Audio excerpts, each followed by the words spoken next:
Isang malaking sampal ito hindi lang para sa pageant vlogger na na-call out kundi pati na rin sa amin bilang isang pageant fan na nagvo-vlog din about mga national or international beauty pageants.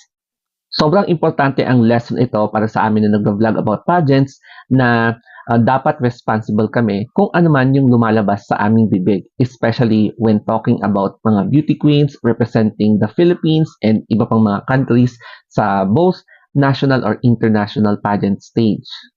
Naglabas kasi ng statement ang Miss Universe Philippines sa Facebook page in which kina-call out nila ang isang pageant vlogger because of yung mga insensitive remarks and hindi niya ginalang yung mga sacrifices and efforts ni Chelsea Manalo while bannering the Philippine flag sa Miss Universe na ginanap doon sa Mexico. Of course, nadismaya sila. It's because parang hindi na respeto o kaya na hindi naging valuable yung sacrifices